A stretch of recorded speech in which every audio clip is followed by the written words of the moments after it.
High guys, welcome to Crick Chat Venkatesh. IPL మీద చాలా మందికి చాలా కంప్లైంట్స్ ఉన్నాయి. గేమ్ బాగా కమర్షియలైజ్ అయిపోతుంది. ప్లేయర్స్కి ఐపీఎల్ ఆడడం మీద ఉన్న ఇంట్రెస్ట్ దేశం తరఫున ఆడడంలో ఉండట్లేదు. ఇలాంటివి చాలా చాలా చెప్తున్నాను. కరెక్టే, నేను కూడా బిగినింగ్లో ఐపీఎల్ని ఫస్ట్ 2 సీజన్స్ అనుకుంటా చాలా క్రిటిసైజ్ చేసేవాడిని టీవీ డిబేట్స్లో వాటిలో. కానీ తర్వాత వాట్ ఐ హ్యావ్ రియలైజ్ బస్ ఐపీఎల్ వల్ల ఇండియన్ క్రికెట్కి చాలా మేలు జరుగుతుంది.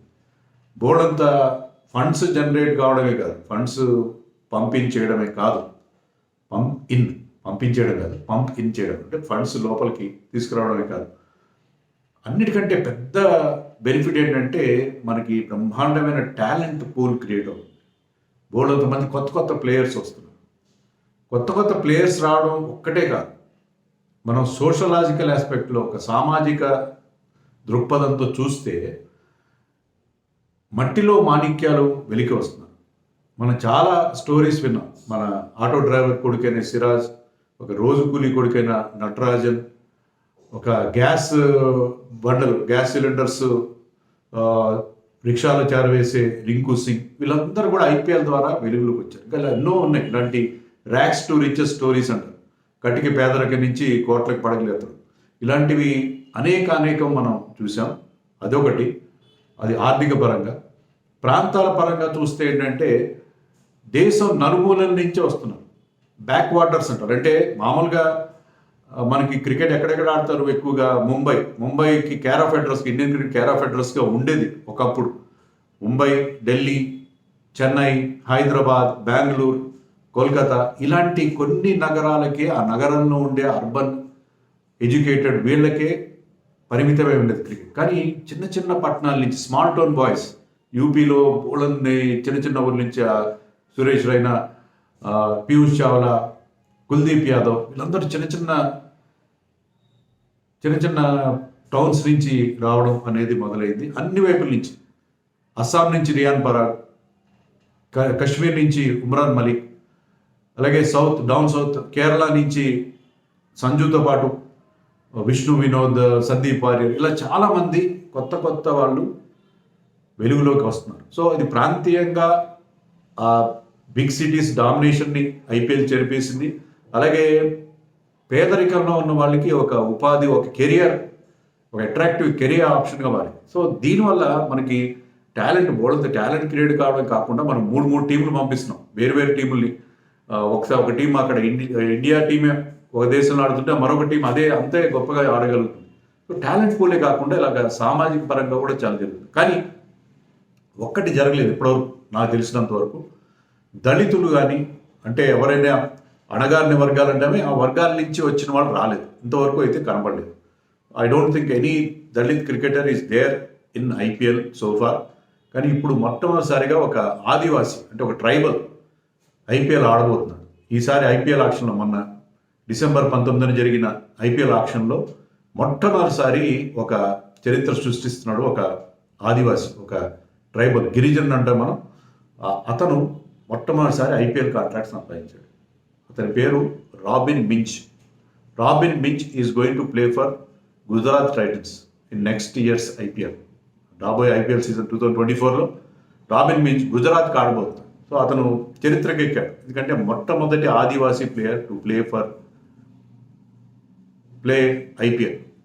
దేశానికి కూడా ఎవరు ఆడలేదు, దేశానికి ఒక దళిత్ క్రికెటర్ ఆడలేదు ఇంతవరకు. ఎస్సీస్ అండ్ ఎస్టీస్ ఎవ్వరు, nobody played for India in international cricket so far. నేను ఒక వీడియో కూడా చేశాను. ఇండియాస్ ఫస్ట్ గ్రేట్ క్రికెటర్ ఎవరంటే అతని పేరు పల్వంకర్ బాలు. అతని గురించి వీడియో నేను చేశాను, డిస్క్రిప్షన్లో ఇస్తాను, చూడండి. చాలా ఇంట్రెస్టింగ్ స్టోరీ అతను. సో పల్వంకర్ బాలు ఎప్పుడో 1900 బిగినింగ్లోనే ఇండియా తరఫున ఆడాడు. ఇంగ్లాండ్లో 1911 ఇంగ్లాండ్ వెళ్ళి అక్కడ కూడా, అంటే అనధికార ట్రిప్ అది, అప్పటికి ఇంకా మన టెస్ట్ ఆర్డర్ రాలేదు, వెళ్ళాడు. అక్కడ కూడా చాలా ఇంప్రెసివ్ పర్ఫార్మెన్స్ చేశాడు. కానీ ఈ never played for the country. ఎవరు ఆడలేదు, దళితులు ఎవరు ఆడలేదు ఇండియాకి. అండ్ ఇప్పుడు ఒక ఆదివాసి మొట్టమొదటిసారిగా ఐపీఎల్ కాంట్రాక్ట్ సంపాదించాడు, రాబిన్ మింజ్ గురించి మీరు ఐపీఎల్ ఆక్షన్లో చూసే ఉంటారు. అతని కోసం as many as 4 teams tried.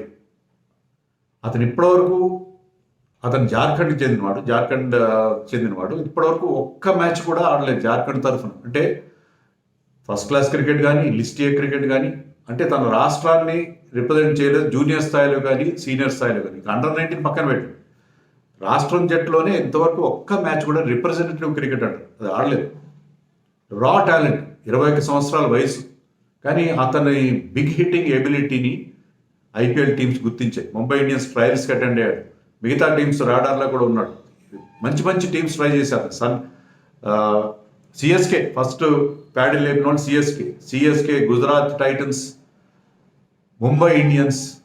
ముందు సిఎస్కే, ముంబై ఇండియన్స్ పోటీ పడ్డారు, తర్వాత గుజరాత్ టైటన్స్ ఎంటర్ అయ్యారు. చివరిలో సన్ రైజర్స్ కూడా అతని కోసం ట్రై చేశారు. మొత్తం మీద 3.6 కోట్లకి. Can you imagine a player who has not even played a single match for his state is getting a contract for 3.6 crores. So చాలా ఇంట్రెస్టింగ్ ప్లేయర్.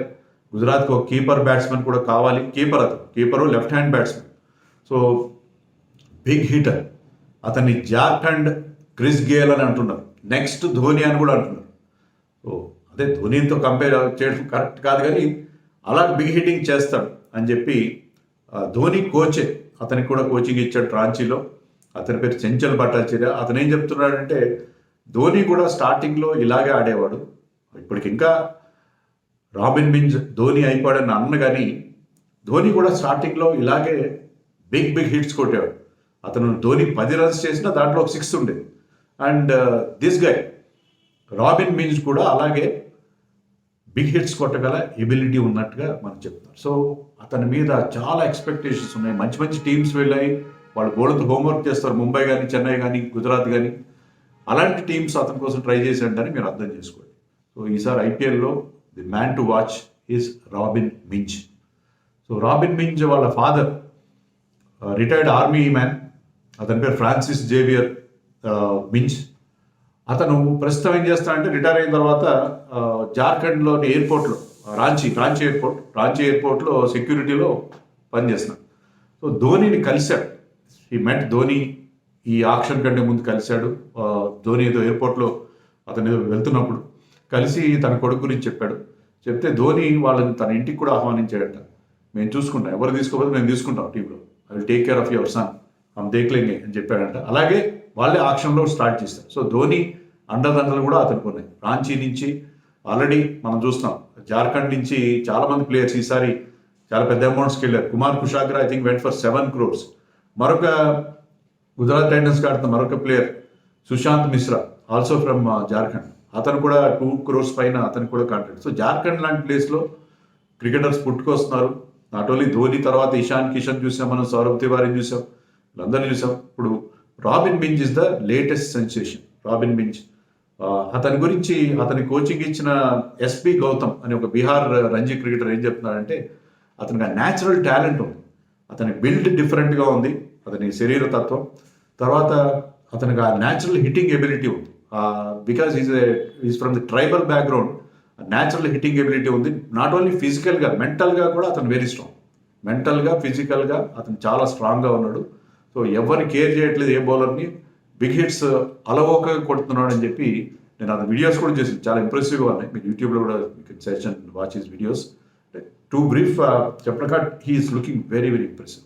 సో ఆ big hitter Jharkhand's Chris Gayle మీద చాలా expectations ఉంటాయి.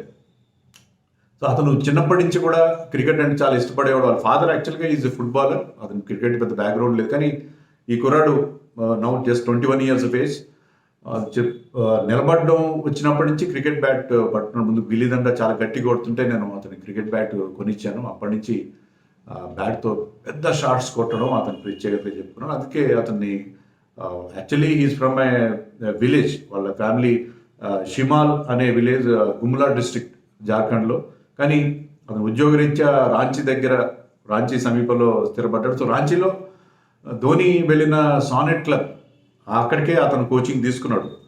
And SB Gautam లాంటి వాళ్ళు, ఆ చెంచల్ భట్టాచార్య, వీళ్ళందరూ అతను ట్రైనింగ్ ఇచ్చారు. ఈవెన్ సౌరవ్ తివారీ కూడా చెప్తున్నారు. Saurabh Tiwary who played for IPL, India కూడా కొన్ని మ్యాచ్లు ఆడాడు. అతను ఏం చెప్తున్నానంటే హీఈస్ నెక్స్ట్ బిగ్ థింగ్.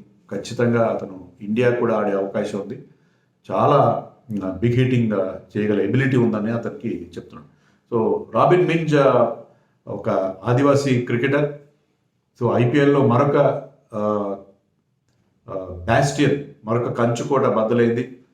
దళితులు కూడా వచ్చి ఆడుతున్నారు. సో ఇది మంచి పరిణామం, మంచి శుభ పరిణామం. ఎందుకంటే ఐపీఎల్ వల్ల మీకు ఇలాంటి టాలెంట్ బయటకు వస్తుంది. ఐపీఎల్ వల్ల ఎన్నో పాపాలు ఉండొచ్చు, కానీ మన హైదరాబాద్ భాషలో చెప్పాలంటే బారాకున్ మాఫ్. ఎందుకంటే ఇలాంటి టాలెంట్ని, మట్టిలో మాణిక్యాలని వెలికి తీస్తుంది IPL. So robin bins story మీతో షేర్ చేద్దాము. I'm expecting him to do well. రా టాలెంట్, మరి అతను ఎలా దాన్ని ఆశీష్ నెహ్రా లాంటి మంచి కోచ్ చేతిలో పడ్డాడు కాబట్టి దాన్ని మోల్డ్ చేస్తా ఖచ్చితంగా ఆశీష్ నెహ్రా లాంటి వాళ్ళు అక్కడ గుజరాత్ టీంలో. సో గుజరాత్ టీంకి ఈ సీజన్లో అతనికి అవకాశం వస్తుందో రా తెలియదు, కానీ యంగ్స్టర్ కదా, ఎప్పుడైతే ఐపీఎల్ దీంట్లో పడ్డాడో అతను ఖచ్చితంగా అతనికి మంచి భవిష్యత్తు ఉంటుంది. దేశం తరఫున ఆడబోయే మొట్టమొదటి దళిత క్రికెటర్ కూడా అతనే అవుతాడేమో. Let us wait and see.